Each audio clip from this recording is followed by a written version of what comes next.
Picture this, you're in Beijing. The year is 1584. You are standing in the most remote courtyard of the Forbidden City. The walls are damp, the paint is peeling. Weeds push through cracks in the stone floor because no one bothers to pull them anymore. The silk robes you wore yesterday are gone, replaced with plain cotton, rough against your skin. Cheapest fabric the palace stocks, the jade hairpins that once marked your rank confiscated, the golden filigree combs your mother sent from the provinces when you first entered the palace taken and never returned.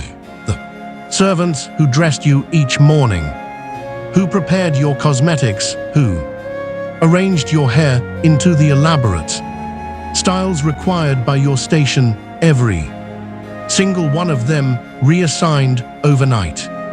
You have one attendant now, one she brings your meals through a slot in the door. She does not speak to you, she has been ordered not to when you call out to her, when you press your face against a crack in the door and beg her for news, for a word, for anything. She walks away, you can hear her footsteps receding down the corridor, then silence.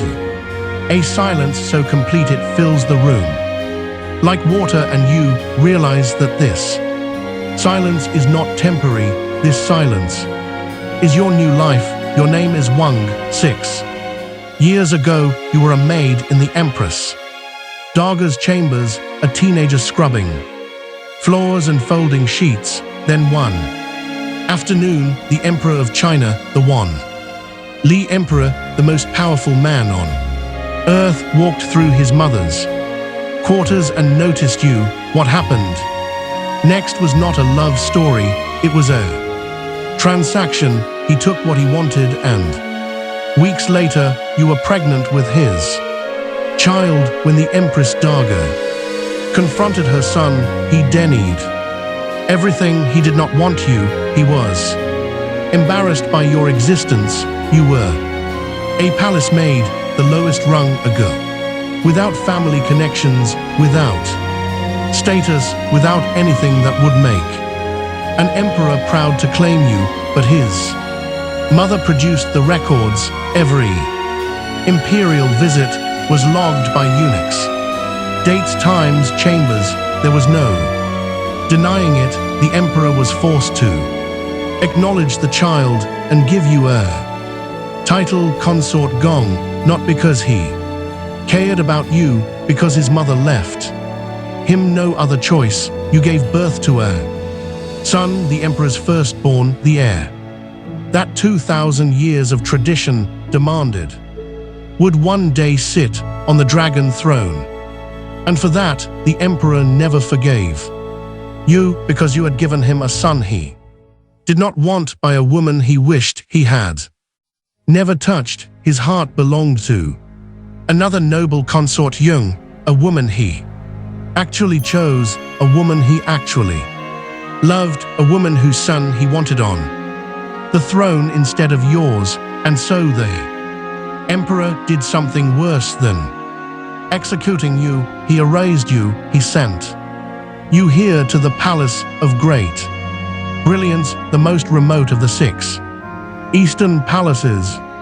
He stripped your allowance. He forbade your son from visiting. He ordered the servants to withhold your coal in winter and your water in summer. And then he simply stopped thinking about you. You are 19 years old. You will spend the next 27 years in this room.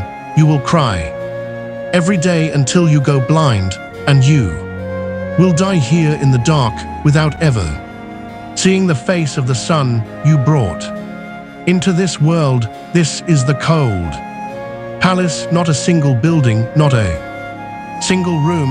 It was a sentence, a word spoken by an emperor that could transform any corner of the Forbidden City into a tomb for the living. And what happened to the women sent there? was so deliberately cruel, so systematically designed to break the human spirit that the very name became synonymous with a fate worse than death. For over 2,000 years, if this story grips you, subscribe and leave a like. It takes a second and helps us keep uncovering the histories that empires try to bury, because what comes next is far worse than anything you have heard. So far, most people hear the words cold palace and imagine a building, a specific place somewhere inside the Forbidden City with a plaque on the gate and guards standing watch. They are wrong. The last emperor of China, Pui, clarified it himself in his autobiography years after the dynasty collapsed. There was no palace in the Forbidden City, officially designated as the Cold Palace. There never had been. The Cold Palace, or Langong, was a concept, not a location. It was whatever room, whatever corridor, whatever forgotten corner of the Imperial complex the emperor decided to turn into a prison for a woman who had displeased him. Wherever a concubine was banished, that place became the Cold Palace, and that is precisely what made it so terrifying, because it meant that no woman in the entire Forbidden City was ever truly safe. The room you slept in tonight could become your cell tomorrow. The courtyard where you walked with your friends this morning could become the place where you spent the next 40 years. Utterly alone, all it took was one word. From one man, one flash of Imperial anger, one whispered accusation from a jealous rival, and the walls that had been your home became your cage. The locations varied across dynasties. During the Han Dynasty, the system was formalized under an office called the Yiting Ling, which administered female prisoners, disgraced concubines, and palace women were sent to a prison known as the Yonggang, the Eternal Alley. During the Ming Dynasty, it was often the Palace of Great Brilliance in the far northeast corner, or the Gansi Palace, tucked behind the Imperial Garden, or the narrow corridors between palace walls, known as the sandwich. Spaces so tight a person could barely turn around. During the Qing Dynasty, it was the North Three Chambers beyond the Jinchai Pavilion, a cluster of rooms so poorly maintained that by the early 20th century, the entire structure had collapsed into rubble. Different addresses across different centuries, the same sentence every time. The system worked through deprivation, not violence, not chains, not the dramatic punishments that fuel historical television dramas. The Cold Palace destroyed women through the slow, methodical removal of everything that made life bearable. It started with your title. The moment an emperor banished you, your rank was stripped. He went from Imperial consort, a woman who ate from porcelain dishes embossed with golden dragons and war silk embroidered by the finest seamstresses in the empire, to nothing. Your name was removed from the palace registry, your allowance, the monthly stipend that paid for your food, your clothing, your servants, your medicine, your incense, your candles, everything that separated existence from mere survival was cancelled. You were not executed, you were simply cut off from the system that kept you alive. Then came the servants. A high-ranking concubine might have a dozen attendants, women who dressed her before dawn, prepared her cosmetics, arranged her hair, selected her jewelry, managed her Meals cleaned her quarters, maintained her wardrobe, handled her correspondence, and monitored her health in the cold palace. You were allowed one sometimes, none, and the servants assigned to cold palace duty were often the lowest, most resentful members of the household, eunuchs who had been punished for their own offenses and resented being sent to the most miserable posting in the entire palace, maids who saw an opportunity to take out their frustrations on someone who no longer had the power to fight back, because here is what every servant in the Forbidden City understood instinctively. A woman in the cold palace had no protector. No one would punish you for mistreating her. No one would even know. And this is where something perverse happened. The eunuchs, the very men at the bottom of the palace hierarchy, actually competed for cold palace assignments. Why? Because the concubines banished there had often been women of extraordinary wealth. They still had hidden jewelry, bribable contacts, stashed valuables they would trade for an extra bowl of rice or a piece of news from the outside world. Eunuchs who served the cold palace could extract payment from desperate women for the smallest kindnesses: a warm meal, a clean cloth, a whispered rumor about whether the emperor was still alive. The lowest people in the palace found someone even lower, and they profited from her desperation. Historical accounts from multiple dynasties describe attendants who deliberately spilled food, who refused to clean chambers for weeks at a time, who stole the meager provisions meant for the banished women and sold them the palace markets for personal profit. One account from the late King dynasty, written by a eunuch named Kiyu, describes visiting the cold palace where consort Jen was being held. He noted that the door was locked from the outside and that food and washing water were passed in through a window. The woman inside could not open her own door. She existed in solitary confinement, except her crime was loving an emperor who had tried to reform his own government. Think about what that means. You are a woman who was raised in a noble family, selected from the 8 banners elite, or plucked from a provincial home and brought to the palace as a teenager. You were trained from the moment you arrived to be attended, to be served, to exist within a system that managed every detail of your life, down to the dishes you ate from and the colors you wore. You do not know how to cook. You do not know how to mend your own clothes.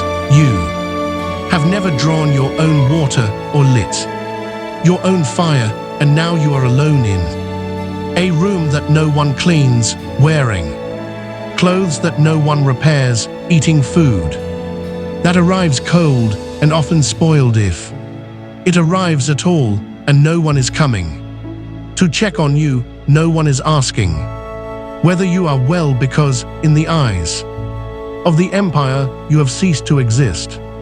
The physical conditions were devastating. Cold palace quarters were always in the most neglected sections of the Imperial complex, remote courtyards that received no maintenance, buildings where the roof leaked in spring and the walls bloomed with mold by autumn.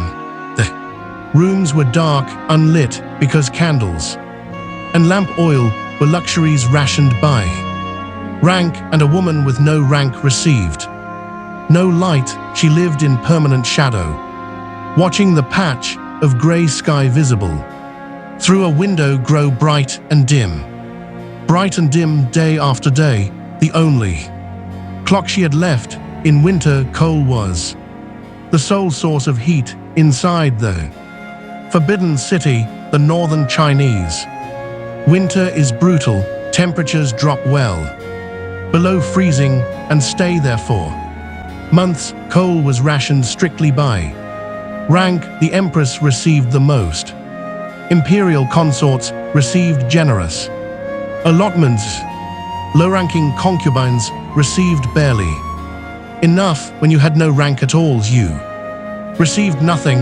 Women in the cold palace survived these winters in rooms with no heat, wearing the thinnest garments the palace would provide, if they were provided at all. Some historical accounts describe servants withholding even the coarse cotton clothing, leaving women wrapped in whatever thin bedding they could salvage from their stripped quarters. In summer, the damper rooms became breeding grounds for disease.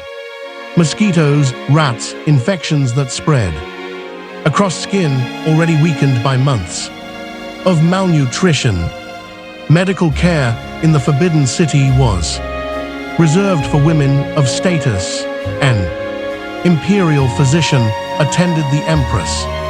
A cold palace concubine with a fever, wound that was turning septic, a cough that grew worse every week, simply waited. If she recovered on her own, she recovered.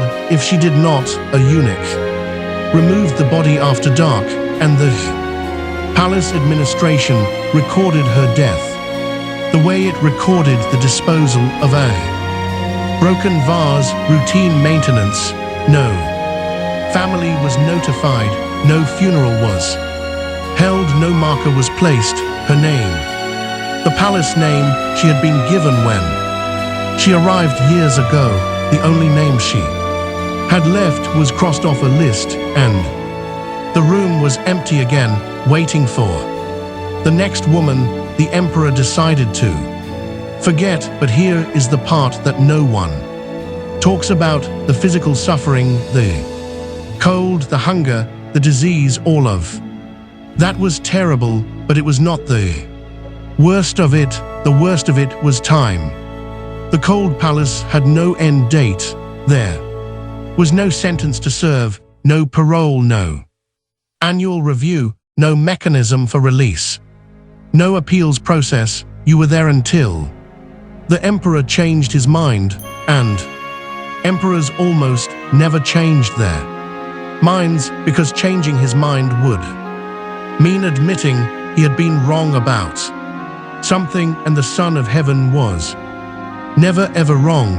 A woman banished at 20 could spend 10 years, 20 years, 40 years, her entire remaining life staring at the same four walls with no visitors, no letters, no news from the outside world. She did not know what year it was. She did not know if her parents were alive. She did not know if the emperor who banished her still sat on the throne, or had been replaced by someone who had never heard her name. She did not know if wars had been fought, if famines had struck, if the world outside had changed beyond recognition. The empire continued on the other side of her walls, and she existed in a pocket of frozen time, agging in absolute silence, while everything and everyone she had ever known moved forward without her. The psychological toll was catastrophic. Records from multiple dynasties spanning centuries described the same pattern. Women in the cold palace stopped speaking within the first year. They developed repetitive behaviors, counting the bricks in their walls, pacing identical routes across their chambers, wearing grooves into stone floors with years of the same steps, pulling threads from their clothing one by one until the garment disintegrated, talking to people who were not there, laughing at nothing, screaming in the middle of the night, screams that echoed through empty corridors where no one came to investigate many. Stopped eating entirely, not as a conscious protest, not as a deliberate choice, but because their minds had retreated so far from reality that they no longer recognized the sensation of hunger. They simply faded like candles, running out of wax, until one morning the eunuch pushed the food through the slot, and no one reached for it, and the eunuch shrugged and walked away, because that was one less trip he would have to make tomorrow. And here is what the official histories leave out completely: the wells scattered throughout the Forbidden City were small garden wells, stone openings built into courtyards, and gardens designed for drawing water. During certain periods, particularly the 18th century, palace records note that an average of 12 bodies per year were recovered from these wells, women who had decided that the only exit from the cold palace was one the emperor could not control. Guards removed the bodies at night, no ceremony, no record of their names, no notifications sent to families who had already held funerals for daughters they assumed were dead. Just one fewer number in a ledger that no one bothered to update, and the youngest documented woman condemned to live this way was 14 years old. She had been married to an elderly emperor for 3 months before he died. Because she had born no children, she was sent to the Palace of Perpetual Solitude, which functioned as a cold palace for Imperial widows. She spent the next 61 years in that compound. She was 75 when she finally died, having spent her entire adult life mourning a man she had known for 90 days in rooms she was never permitted to leave. That was the system. Not a punishment designed to end. Punishment designed to last exactly as long as the woman inside it could survive, and it operated across every major Chinese dynasty for over 2,000 years because the math was elegant. Its cruelty. Executing a concubine required an official explanation, a charge record, a potential scandal. Banishing her to the cold palace required nothing but a word, and dead women are remembered. Forgotten women are not. Now everything I have just described is the standard experience, the baseline, the ordinary cruelty that thousands of women endured in relative anonymity across centuries. But some stories broke through the silence of the historical record, and the ones that survived are the ones where the cruelty was so specific, so personal, so deliberately engineered that even the palace scribes, men trained to record horrors with the emotional detachment of accountants, could not fully disguise what had been done. The year is 655 AD. The Tang dynasty, 2 of the most powerful women in the imperial court, are about to be destroyed by a third. Empress Wang had ruled beside Emperor Gaozong for years. She was dignified, proper, everything an empress was expected to be. Consort Shah had been the Emperor Ung's favorite, a woman of extraordinary beauty who had competed with the empress for the emperor's affection from the day she first entered the palace. These 2 women had been bitter rivals for years, enemies locked in the oldest and most dangerous game the Forbidden City had to offer, the competition for the heart of the one man who controlled everything. And then Wu Zetian entered the picture, a former concubine of the previous emperor who had been sent to a Buddhist convent. After his death, as tradition required, she had been brought back to the palace, seduced Emperor Gaozong, and begun a campaign of political manipulation so patient and so precise that it would eventually make her the only woman, all of Chinese history, to rule as emperor in her own name. She played Empress Wang and Connaught Shiro against each other with devastating efficiency. She whispered to each about the other. She positioned herself as the reasonable middle, the woman who had no ambitions, who only wanted to serve the emperor faithfully. She waited while her rivals exhausted themselves in petty battles, and when they were both weakened, she struck. First she eliminated the empress, then consort Shiro. Both were convicted of conspiracy to poison the emperor, charge so transparently fabricated that every official at court recognized it for what it was. But by then Wuchen had consolidated more real power than either of her rivals had ever possessed. No one dared to challenge her publicly.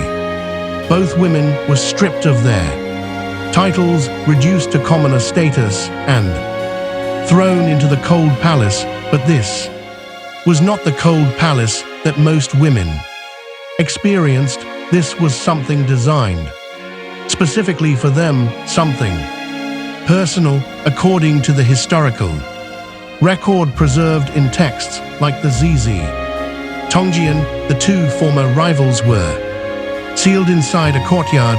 The walls were built up, the doors were bricked over. There was a single hole left in the wall, just large enough to pass food through. That was their only remaining connection to the world outside. A hole in a wall. Two women who had spent years trying to destroy each other were now trapped together in a space barely large enough to move. No beds, no furniture, no change of clothing. They ate what was pushed through the opening. They lived in the same space where they relieved themselves, and they waited, because waiting was the only thing left. Then one day, Emperor Gaozong, the man who had once loved both of them, heard about their conditions. Some accounts suggest he was moved by guilt. He went to the sealed courtyard and called out to the women inside. Empress Wang and consort Shiro heard his voice through the wall and began to weep. They begged him. They did not ask for their titles. They did not demand revenge. They asked only to see the sky again. They asked him to rename their prison the Courtyard of Reflection, a humble request that implied they had learned their lesson. The emperor, shaken by what he heard, reportedly said he would look into their situation. Wuchen learned of the visit within hours, and what she did next: ensure that no emperor would ever visit the cult palace again. She ordered both women beaten with 100 strokes each. The punishment left neither woman able to walk. Then, according to Tang Dynasty accounts, she ordered them subjected to mutilation so extreme that the historical texts described the result with a single phrase that became infamous across Chinese culture. They were placed inside large wine vessels and left whether they were still conscious when the vessels were sealed is something the historians do not record. Consort Shiro, in what may have been her final lucid moment, reportedly cursed Wuchen with a vow that echoed through Chinese culture for centuries. She swore that in her next life she would return as a cat, and Wuchen would be reborn as a mouse so that she could torment her for eternity. Wu Zaishan was so disturbed by these words that she reportedly banned all cats from the Imperial Palace for years afterward. Some historians dispute the most extreme details of this account, arguing it was embellished by writers hostile to Wu Zaishan's legacy in later centuries, but the fact that the story was considered entirely believable, the fact that no one in any subsequent dynasty questioned whether something like this could happen inside palace walls, tells you everything about what the Cold Palace truly represented. And here is what stays with me about this part of the story. Emperor Gaozong did nothing. The man who had loved these women, who had shared his life with them, who had elevated them to the highest positions a woman could hold in Imperial China, heard what had been done and was silent. He did not intervene, he did not confront his new wife, he simply looked away because by then he understood the one truth that every person in the Forbidden City already knew: the Cold Palace was not about justice, it was about power, and challenging the person who held that power meant joining the women who were already inside. Before we continue, I want to know what you think about everything you have heard so far. Drop it in the comments, and if you are not subscribed yet, now is the time, because the story is about to get worse. The pattern held across centuries, every dynasty, every generation, the same mechanics, the same silence, the same eraser of inconvenient women. During the Ming Dynasty, the Cold Palace reached new extremes. Emperor Wanli's treatment of consort Gong, the woman from our opening, became the defining story. For 27 years she lived in near total isolation. The emperor visited her exactly 0 times. Her son, Zhu Chenglu, the legitimate firstborn heir to the Ming throne, was kept from her. Court officials fought for nearly 2 decades to have the boy officially named Crown Prince because tradition demanded it. The Wei Emperor resisted for 19 years, trying every political maneuver to install the son of his beloved consort Yung. Instead, the succession crisis consumed the entire court while the mother of the rightful heir sat alone in a dark room, her eyesight failing year by year from perpetual weeping, under orders from consort Yung, the woman the emperor truly loved. Servants withheld consort Gong's most basic provisions: drinking water, winter coal, food delivered late or not at all. Think about that. The woman who had given the Ming Dynasty its heir was being slowly starved and frozen in a palace called the Palace of Great Brilliance. Even the architecture mocked the women it imprisoned. In 1611, after 27 years, the Cold Palace consort Gong collapsed. She was dying, and she had one final request: to see her son. The request was denied. For hours, Crown Prince Zhu Chenglu, a grown man who would become emperor within a decade, knelt outside his mother's sealed quarters, begging the eunuchs to grant him entry. Finally, after what the historical accounts describe as an agonizing delay, he was permitted inside. He rushed to her bedside. His mother was blind. She could not see his face, his robes, the bearing of the man he had become in her absence. But she could feel the silk of his sleeves beneath her fingers. She clutched the fabric and spoke her last recorded words: to feel you grown now, I may die without regret. She died that Night, she was 46 years old. She had spent more than half her life in the cold palace. She had given the empire its heir, and the empire had thanked her by locking her in a room and pretending she had never existed. But the cold palace produced horrors that went far beyond neglect. During the same Ming dynasty, a concubine named Yuzhang crossed the wrong people. Emperor Tianyi's reign was dominated by a eunuch named Wei Zhongxin and the emperor's wet nurse Madame K, who together wielded extraordinary power behind the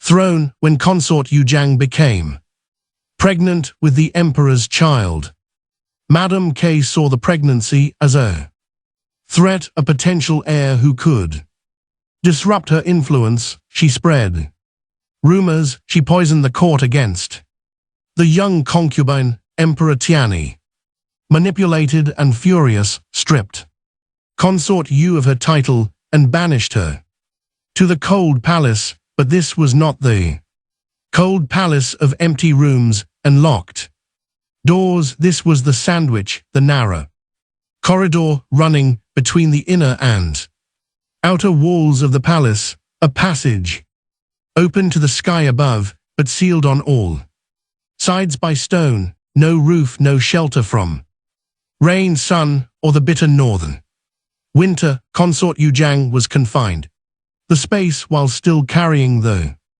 emperor's child. According to the records of Ming Suzong, she was denied food. The official record describes her fate with chilling plainness.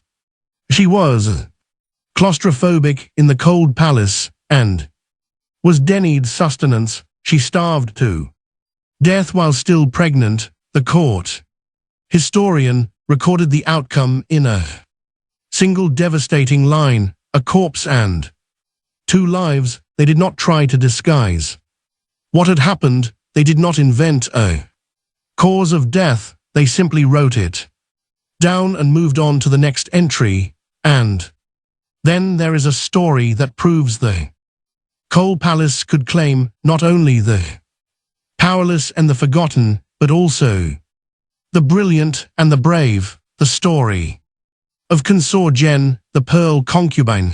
The year is 1889. A 13-year-old girl from the Manchu Tatara clan enters the Forbidden City as a concubine of the Guangxu Emperor. Her name, or the name by which history remembers her, is Consort Zhen. She is young, intelligent, and completely unlike any woman the imperial court has ever encountered, where other concubines learn to lower their eyes and speak in whispers. Consort Zhen raised her voice. She encouraged the emperor to think independently, to resist the suffocating control of Empress Daja Cixi, the woman who had ruled China from behind a silk curtain. For decades, Consent learned photography, a Western technology that scandalized the court. She smuggled cameras into the Forbidden City and photographed palace life, creating some of the only photographic records of the imperial household that exist today. She dressed in men's clothing. She spoke about reform. She dreamed of a modernized China that looked nothing like the crumbling dynasty she lived in. Empress Daja Cixi had deposed emperors, crushed reform movements, and maintained an iron grip on every major decision. Inside the Forbidden City for nearly 50 years, Consent was everything Cixi despised, young where Cixi was agging, defiant where the court demanded submission, modern where the dynasty clung desperately to tradition, and, worst of all, she was influential. The Guangxu emperor was in love with her. He listened to her, he valued her counsel, and for a woman like Cixi, a concubine who could influence an emperor, was more dangerous than an invading army. The crackdown came in stages. In 1894, after Connor Jan was discovered to have used her influence to interfere in civil appointment procedures, Cease ordered her flogged, not privately. The beating was administered before court officials. Public humiliation designed to permanently destroy her standing. Consort Jen was demoted. Her allies were banished, but the punishment did not break her. If anything, it hardened her resolve. In 1898, the Guangxu Emperor launched the 100 Days Reform, a sweeping attempt to modernize Chinese governance that was inspired in no small part by Consort Jen's encouragement. 6e crushed the reform in a swift coup. The emperor was imprisoned on an island in the middle of a lake within his own palace grounds, and Consort Jean was thrown into the cold palace. Her prison was a tiny structure in the northeastern corner of the Forbidden City, the north 3 chambers beyond the Jingchai Pavilion. A eunuch who later described the location said the door was locked from the outside. A single window was left unbarred, just wide enough for a tray of food and a basin of water to be pushed through. That was her world, a locked room, a single opening, darkness. She could not walk the palace grounds. She could not speak to her sister, Connor Jin, who had entered the Forbidden City on the same day she did years earlier. She could not send a single word to the emperor she loved, the man trapped on an island less than a mile from where she sat in silence. 2 years, 730 days of a locked door and meals delivered through a window by hands that never lingered and voices that never spoke. And then in the summer of 1900, the world outside those walls collapsed. The 8-nation alliance, a combined military force of 8 foreign powers, invaded Beijing. The Forbidden City descended into chaos. CC prepared to flee west to the ancient city of Xin, more than 1,000 miles away. And before she left, she summoned Consort Zen from the cold palace. Picture this moment. You have spent 2 years locked in a room. You have not seen a friendly face. You have not heard your own name spoken aloud. And suddenly, a eunuch unlocks the door for the first time in 24 months and leads you, blinking in the sunlight, to the most powerful woman in China. She tells you the court is fleeing. She tells you that you are too young and too beautiful to bring along. The foreign soldiers will be in the palace within hours. You understand what she is saying. Some accounts say Cease gave Connor Jen the opportunity to end things with dignity. Others say she simply gave the order and moved on to the next item on her departure list, but every account agrees on what happened next. Consort Jin did not beg for her own life. She begged for the emperor. She pleaded that he be allowed to stay in Beijing and negotiate with the foreign powers instead of fleeing. She argued for reform one final time, standing before the woman who had systematically destroyed every reform she had ever supported. Cease was furious. She gave the order. The eunuchs seized Consort Zen and threw her into a well behind the Ningxia Palace. She was 24 years old. She had entered the Forbidden City as a child. She had loved an emperor. She had dreamed of modernizing a civilization, and she died at the bottom of a narrow stone shaft, alone in a palace that was already being Abandoned by the people who had imprisoned her, her body was not recovered until the following year when the court returned from exile. 6e issued a decree praising consort Zen for her loyalty, involuntarily choosing to end her own life when she could not keep up with the departing court. The lie was so transparent that the eunuchs who witnessed the event refused to repeat it, even in private, but the official record stood because official records are written by the people who hold power, and the people who hold power are never the ones at the bottom of the well. That well still exists today. It is in the northern boundary of the treasure garden. Inside the Forbidden City, tourists visit it. The stone opening is so small, it barely looks large enough to fit a human body. Visitors take photographs. Tour guides mention the Pearl Concubine in passing, a tragic footnote in the story of the Qing dynasty's collapse.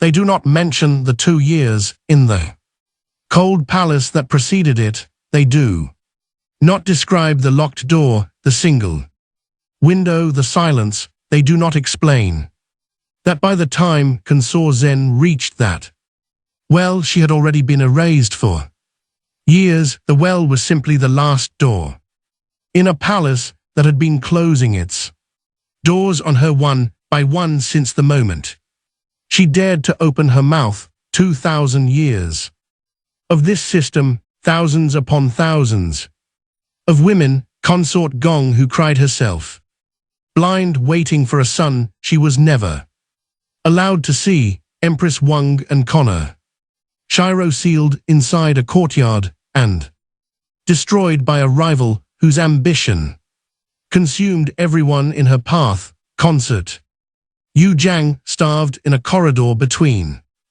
walls while carrying an emperor's unborn child, the 14-year-old widow who spent 61 years mourning a husband she had known for 90 days. Consort Zen, the photographer, the reformer, the woman who dreamed of a different China and was thrown into a well for it. And these are only the names that survived. For every Consort Gong whose story reached the official histories, there were hundreds of women whose names were never recorded at all, women who were banished to rooms that crumbled around them while the empire carried on without a pause, women who spent decades counting the bricks in their walls because counting was the only activity left that proved they were still conscious, still present, still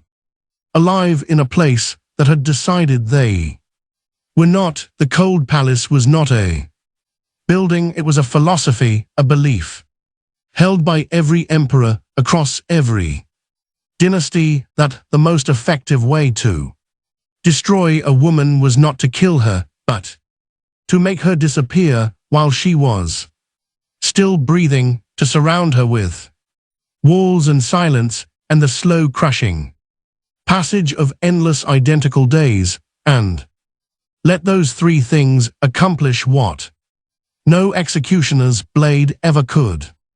Because an execution ends, the cold palace did not end. It lasted for as long as the woman inside it could draw breath, and even breathing became a form of punishment because every breath was drawn inside a room that no one would ever open again. Today, the Forbidden City attracts 14 million tourists every year. They walk through the golden courtyards, they admire the vermilion walls, they photograph the hall of supreme harmony where emperors were crowned and the palace of heavenly purity where they slept. They marvel at 9,000 rooms spread across 180 acres of the most architecturally stunning complex humanity has ever built, and then they leave. they do not ask where. The cold palace was, they do not wander. Into the northeastern corners, where buildings stand dark and empty, and permanently locked, they do not notice that certain sections of the Forbidden City have never been restored, never been open to the public, never been cleaned, structures so neglected after centuries of abandonment that they have become structurally dangerous. Puey himself explained it plainly, these buildings have no tourist value, some are dangerous, they remain closed, but the walls are still standing, and if you know the history, you can find them. The Palace of Great Brilliance, where Consort Gong went blind, the collapsed rubble of the North 3 chambers where Consort Zen spent 2 years locked behind a door she could not open, the well where she died still visible, still surrounded by tourists who photographed the small stone opening without understanding what it represents. We know the names of the emperors, we celebrate their wars, their accomplishments, their art collections, their architecture. We hold up the Forbidden City as one of the greatest achievements of human civilization. But the women who lived and died inside those walls, the ones who were erased so thoroughly that even the rooms they occupied were left to collapse into rubble rather than be preserved, they deserve to be remembered too, not as footnotes, not as cautionary tales in television dramas, as people who had names and mothers who wept when they were taken, and voices that were silenced not by blades or armies, but by locked doors and empty corridors, and the devastating weight of years without end. That is the Cold Palace. Not a building, a verdict delivered without trial, without defense, without appeal, and without end. And the Forbidden City, the place that carried out that verdict for 2,000 years, is still standing, still beautiful, still open to millions who walk across the same stones where women once knelt and begged for a cup of water, a piece of coal, a single word from a child. They were never allowed to touch the stones. Remember, and now you remember too. This is Crown and Dagger. We do not clean up history, we show you what actually happened. Subscribe if you believe these stories deserve to be heard, and tell me in the comments which part of the story will stay with you the longest.